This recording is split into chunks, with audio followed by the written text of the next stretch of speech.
Hey everybody, I'm back with another reaction video. It's gonna be another Disparu video. Once again, talking about Starfleet Academy, which has been rightfully so receiving tons of backlash over its just over representation, the like just butchering the continuity or just ignoring it altogether. It's just, why even bother? It's just like, it's just another respectable IP going down in flames over this woke progressive nonsense coming from California. It's just insane. But it's just the more recent episode. Once again, don't watch the show. I'm just catching up on clips and reviews by osmosis because like I knew it was gonna be crap. There's certain things you just know it's gonna be crap. You're not gonna be bothered to actually put in like the brain power to watch it. Like certain like Disney remakes. Like for me, the live action Mulan, I'm not subjecting myself to that crap because I knew it was gonna be crap, and like it's confirmed that it's crap. It's just certain things you just know. I know people might argue you need to watch it to make your own decisions. True, but there are times where you don't need to. You can just understand just by trailers alone sometimes. There are times you get caught off guard. Wonder Man apparently has been getting like decent reviews, but in the grand scheme of things, it's not gonna really matter. And you can just tell by the fact that they dumped it all at once. But in this particular case, you don't really need to watch it to know that it's just a bunch of bull. But I'm curious to know what Disparu has to say about the latest episode with that weird AI, supposedly 70-year-old mindset, big back chick with like her face. And no shade to the actress, honestly, she got the face that she got. DNA. It doesn't always bank in the it doesn't like always guarantee like, oh, you got like a hot kid. It is what it is. But golly, I just do not like her facial expressions. Honestly, it's just it's like if cringe was a face. That's what it is. And like she's getting raked through the coals on social media with like her facial expressions. It's so weird. But anyway, follow me on links in the description below, such as my YouTube channel and my Twitch channel, as I react to videos, review content, as well as play games on my channels. And also check out Disparu's channel. Shout out to him because he makes great content. Love his stuff. But anyway, let's get right into it. Starfleet Academy Fallout Media cope as narrative dies. Me was a strange episode with an intro straight out of Clarissa Explained. Go on a world podcast and If he I remember watching Clarissa Explains It All. I just don't remember how it ended. But did she ever explain it all? featured a Klingon that had to be seen to be believed. Yes. It's like there's a Klingon in a skirt. See what I'm talking about? And people, certain people like want to mock others when they call out woke stuff. It's like they dare to ask, "What is woke? Do you even know what woke means?" Look at this. Why? Why? Why? Why? What purpose does it serve? We get it. You're gay. But even gay dudes walk around with normal clothes. Even if they in a military academy, they still mind you, they're in a military academy, mind you, okay? There's no military on planet Earth, not even America, as free as it is, would not allow any of their cadets to be walking around dressing whatever they want, and especially not in like a uniform that isn't up to military standards. They will not allow him to walk around. Maybe it's day off or something. I don't know, sure. But even still, you will get mocked to death walking around in a skirt in a military academy. I don't care how evolved society might be or accepting society might be nowadays. People are still people. They will still clown you. Unless you're in San Francisco. Many other parts of the world, they will clown the hell out of you. This is dumb. You don't do this in a military academy. And prove that they know nothing about and do not care about the law at all. I will not eat anything that did not die in a fair fight. Klingons loved eating live worms. It's hardly a fair fight. Besides, if a fair fight's what you care about, eating a carrot is far more dishonorable than eating pepperoni. At least a cow has a chance to run away. He's the best debater we got. Master debater. But it was from a writer who had high expectations for the show. What are you excited to share to fans? I am excited for the fans to the bull nose ring.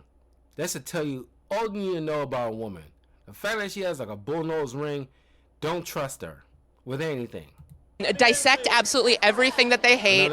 That is Tawny Newsom, who, in an interview with a Starfleet Academy producer, described her as a walking Trek encyclopedia whose love for Deep Space Nine goes so deep. They know it so well. And they came together, which is the only part of this paragraph I believe. Alex Kurtzman is going to be another Leslie Helen, mind you, because he is like torpedoing Star Trek right now.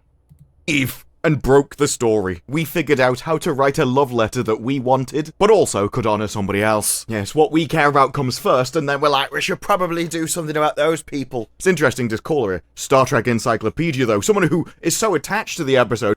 In the recent episode, they kind of butchered Deep Space Nine. Voyager, you're next. They already, ruined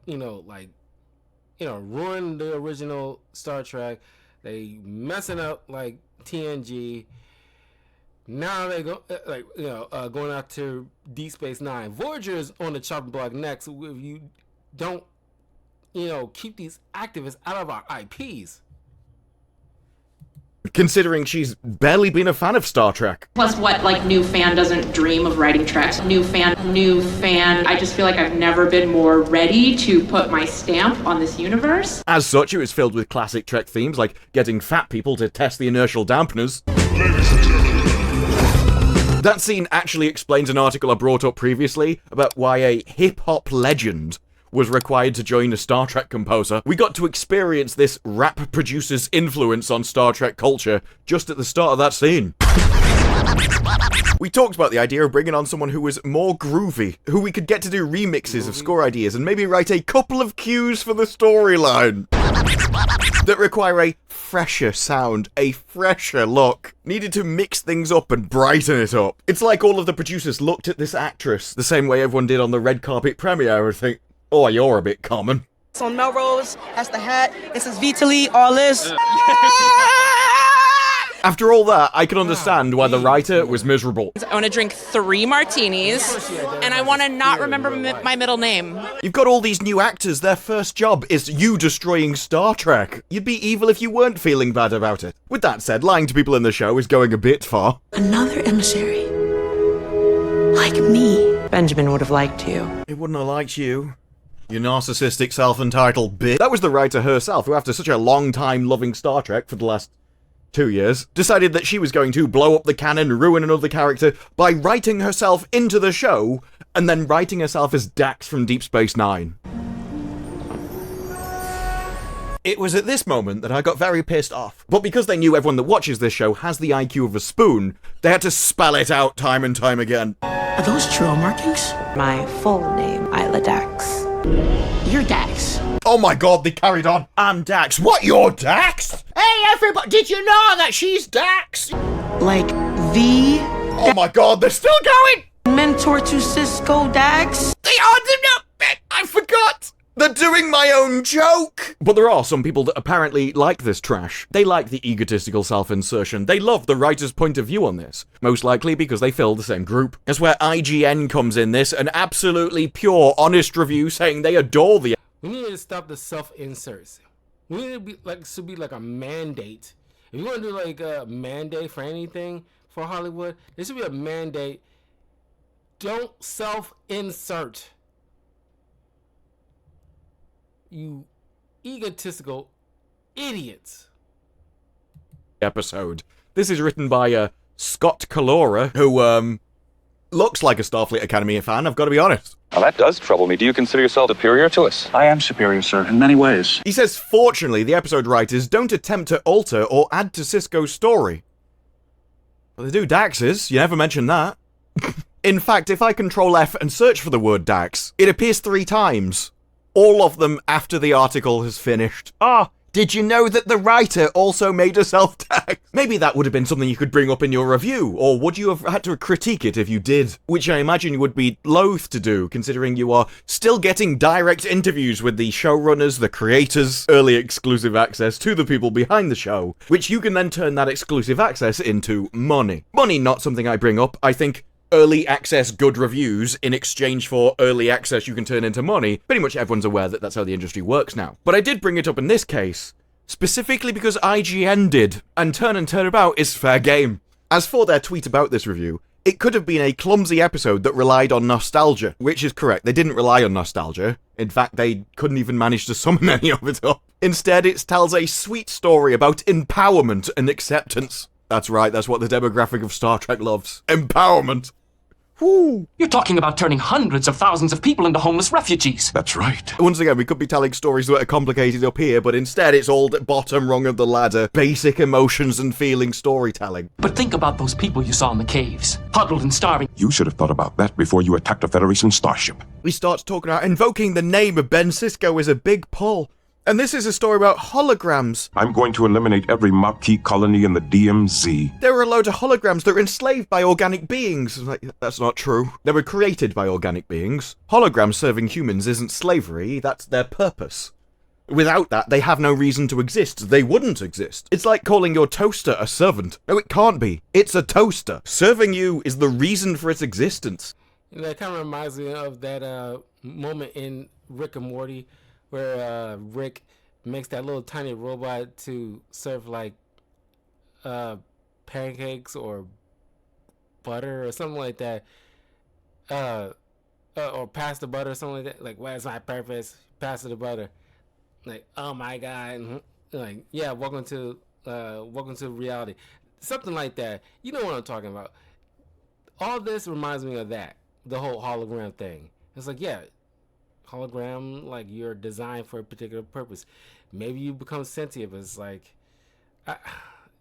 it's just like, you're trying to have it both ways, but you ain't pleasing nobody. It's just like, you're not thinking in your writing. And often they end up contradicting themselves. Oh my god. Oh my god.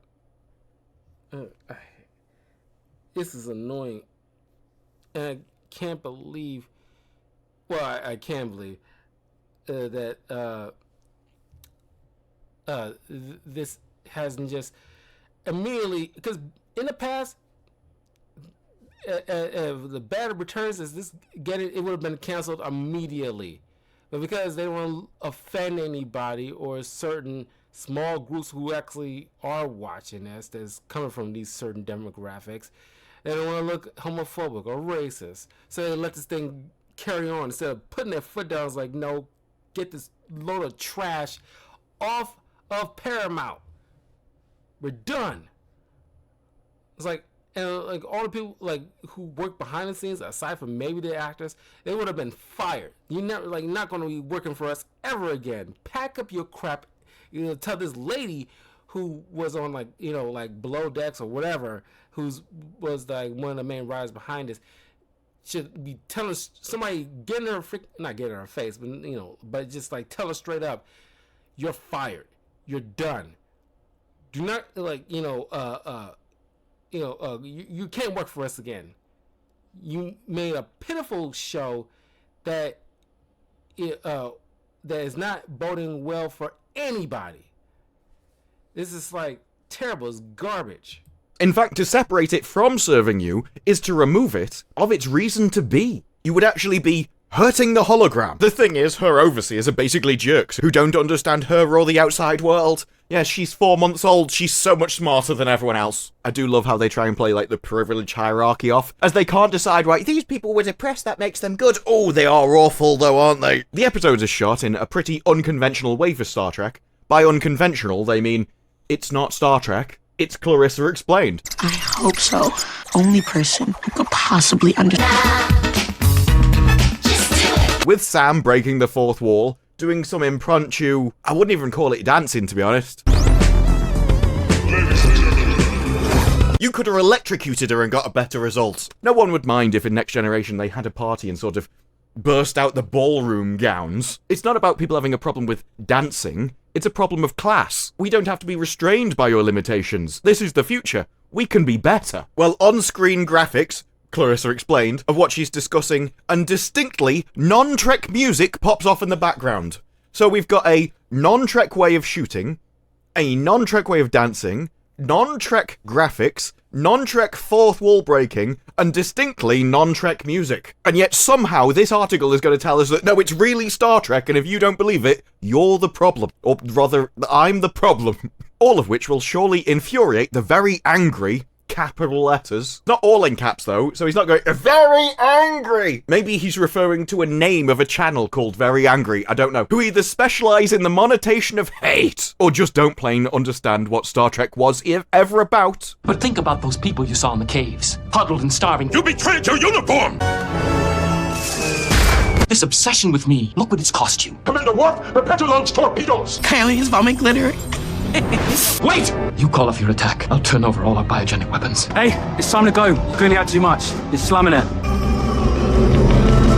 Not enough! All right, Javert. I'll give you what you want. Me. Who's the one that doesn't understand what Star Trek was? Or maybe they're just bots? We've really covered every base of slur there, haven't we? Now, I'm assuming they wouldn't say that I was a bot, as no AI would choose to look like me. Although then again, when one looks like this in Star Trek, who knows? So what about just plain don't understand what Star Trek was ever about? Well, considering you've just gone, all of this isn't Star Trek. It seems to be both of us understand what Star Trek is about, and we all agree that this isn't Star Trek. So it's weird that you'd even bring that point up. And as for the people who specialise in the monetation of hate, need I remind you from a few minutes ago, how are those exclusive access interviews with the creators going? You know, the ones that you get because you shill the show. You see, the question with your audience isn't whether someone is monetizing hate. The question is, if the audience hates your show, why haven't you given them what they want? I don't care whatever slurs you want to say, whatever you think that I despise that you've made up in your own head. All I'm saying is, if you see the audience as this massive blob of people that just despise everything you're making, have you ever considered not doing? If you know what they like, give it to them. And if you can't give it to them, you shouldn't have a job. Even in his very next sentence, though. Whatever the case, I liked the unique presentation of this episode. Tries to get involved in a HR lawsuit, I think. I've seen that clip with Holly Hunter just...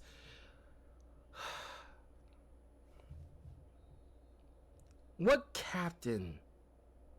Like, if I'm being generous, clearly she's trying to do some kind of playful... I guess it's supposed to be play off as comedy. You're being like, trying to warm up to the dude, but it's just... It comes off so dumb, cringe, and it's like you're supposed to be 600 years old, but you behaving like some child. You know, I've seen movies or even like certain anime with characters that's like thousands of years old, and they have this like Yoda had like, you know, some kind of just kind of like a playful nature, but it seems like it's kind of low in like a false sense of security kind of thing, because he's very old too. But he can turn it off, and he has like this like wise sage attitude where he would never behave like this. He only does it to throw people off. Just kind of like gauging people, pretty much, force them to lower their guard. Holly Hunter's not playing like that at all. She is just doing these weird, quirky stuff, walking around barefoot. She's treated like she's like a yogi instructor in like a San Francisco college or something. It's like, you're not behaving like a freaking captain. This is not a military college. This is just like a regular San Francisco college, that you can just find anywhere in that area. Understand why. Let's face it, as IGN, early access to information is the only reason anyone visits your website. I like the unique presentation, though I do suspect that if the aim here is to speak to young audiences, it is. Oh, it's so funny, it's like a whoopee cushion as he sat down. How do you do, fellow kids?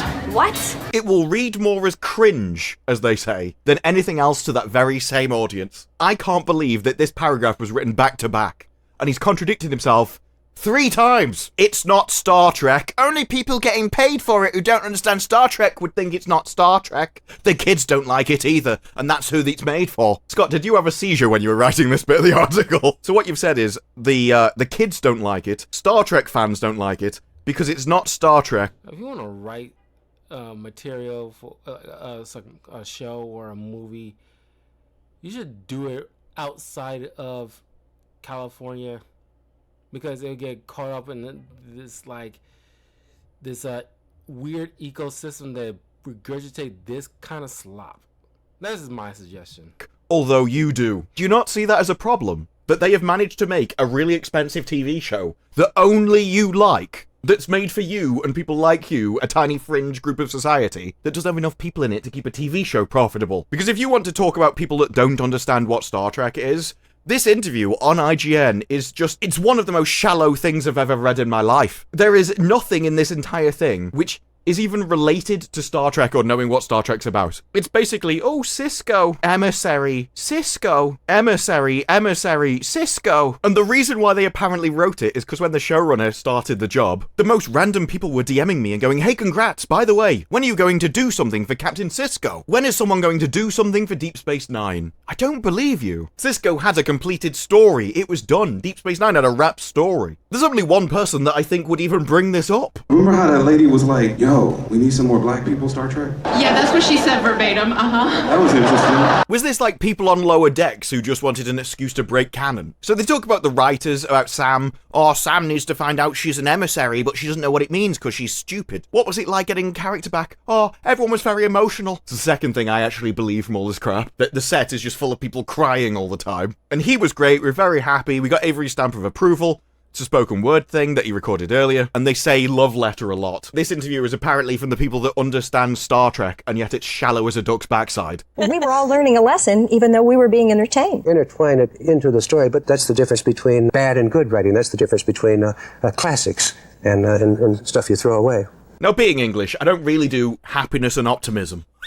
And so it's only recently that I've really discovered what that means, like the definition of optimism and the sort of heights it can reach. And the thing that made me realise that, the most optimistic thing I've ever seen in my life, is anyone thinking that people are going to listen to the Star Trek Starfleet Academy soundtrack for fun. Most people don't even know your show exists, the one that's watched it. They don't want to be reminded about it in their spare time. Yeah, this that money motivation right here.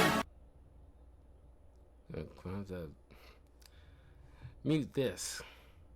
Currency transactions. Sound like some Scarface.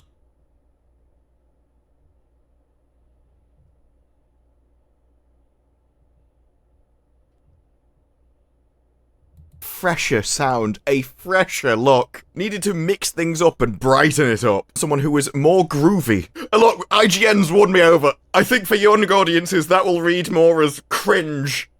It definitely does for the older ones. Oh, it put me back on that red carpet again, it really did. It's on Melrose, that's the hat, this is Vitaly, all this. Oh, you're a bit common. And for all the talk of you don't understand what Star Trek is while liking Starfleet Academy, there's fundamental aspects of the good writing that Kurtzman Trek has destroyed, Starfleet Academy in particular, which I don't think they even realise, because they're too busy making the world outside their window. This tweet brings up a good point, that allowing all the interbreeding within Star Trek was a massive mistake, because you have a universe that was hard-coded, all the different races had distinct features, characteristics, temperaments, and all Starfleet Academy has done has morphed them into a totally indistinct blob, where now they're all basically the same, which means that when this scene appears in Starfleet Academy, you're not representing a far-off, distant sci-fi universe, you're representing the New York underground. Stop Asian hate! Stop Asian hate! Bar fight! Just like Cisco! Within this series, loads of characters being half and half doesn't actually think that the idea was worth it in the first series as well. But in the first series, it was done to highlight and contrast internally within character the different sides of the species. In all the non-Kurtzman treks, the different species represented different parts of humanity, where you had like Ferengi greed and trade, the Klingons being just lots of testosterone-fueled masculinity, aggression, honor, war, loyalty. Vulcans being logical and stoic. Romulans being strategic, sneaky, subversive manipulators. The more dark triad, almost social manipulation. Essentially the counter version of Klingons. All species put things into boxes. Sometimes we act a certain way to fit people's expectations. This allowed you to raise an idea and then analyze that idea from all the different races' perspectives, which were different elements of humanity. This is how it got away with not picking a side, but looking at a topic from every point of view. So even if the show came to some kind of conclusion, it was a conclusion from a specific perspective that may not be yours. Rather than Starfleet Academy, where it comes to one conclusion, everyone agrees because everyone's the same, this is the right answer.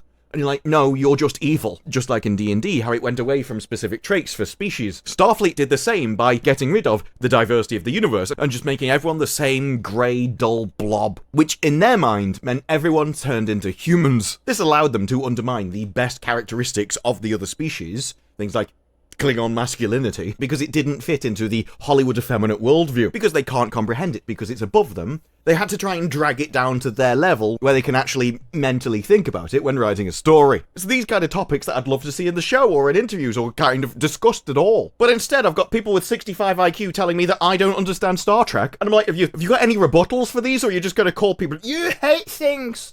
So, congratulations, love. I won't hold my breath for your next thought. I may be here a while. And I called that last episode the worst episode of Star Trek, and I stand by it. Although, I was thinking about it afterwards, and it's got stiff competition. Even Starfleet Academy, being the worst Star Trek, has very stiff competition. And a lot of people don't even know what came in the other series. This conversation's over. This is the end of the conversation. Captain, if I could. You can't. Right, but I had this as The conversation's over. Because they had more sense than me and never watched them. So maybe you'd be surprised that a man in a dress in Strange New Worlds. I think there's more to life than logic, and so I suspect you. Spent the entire episode telling Spock that it's his emotions that are really his strength. I urge you to consider that you do not need to be either Vulcan or human. That they had dancing Klingons. When you got your dramas, one of these days will... Series, they even put on a puppet show of the cast. Hit it. You heard me say hit it, right? Spock? Anyone? Did you go to season 4 without me? That this series did nothing but spend its time humiliating Spock because he is the logical, stoic, masculine guy. On your knees, Spock. And therefore had an entire storyline about how the humans got changed so that they became pure-blood Vulcans and spent an entire episode humiliating him for being less than them. 4 1/2 Vulcans to beam down. Energize. Ironic, because I was constantly reminded that I was logically the least Vulcan member present. Star Trek Discovery had an entire storyline about a character who was confused and didn't know who they were. Even though it could have all been solved just by looking downwards. She's pretty fast. They're fast. They, not she. I've never felt like a she. It is the opinion of this officer that they are not ready for membership. Or that Kurtzman Trek writers genuinely think of Starfleet as this whole no money socialist utopia thing. Despite creating songs about, apparently, currency transactions. And let's not forget Section 31, something that destroyed Deep Space Nine and got nominated for numerous Razzies. Michelle's Brad.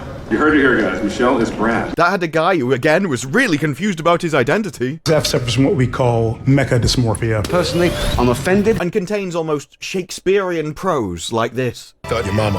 On your mama Ford. Chaos is my friends with benefits. Let's get messy. Starfleet Academy is the worst Star Trek. And episode 5 was the worst episode of it. But for anyone who thinks you can gaslight the audience into that this is Trek, or that this is good Trek, or that this is what it's always been. I'm sure a bunch of you have heard that we are expanding the Star Trek universe. But I actually don't feel entirely qualified to be the one to do it. Unless you are very young and have only entered the Star Trek universe during the Kurtzman age, where it's always been like this, then I think you're lying. I don't believe you. I believed that I could see 5 lights. And there is no amount of gaslighting or shame you can inflict upon the audience that will ever convince them. Everything I once found dull now seems to be fascinating. In this case, yes, I'm going to believe my lying eyes. Because seemingly, unlike the writers of IGN, I actually did my research. But those are just my thoughts. What are yours? Let me know. Yeah, man, this is... I think Hollywood needs like an enema.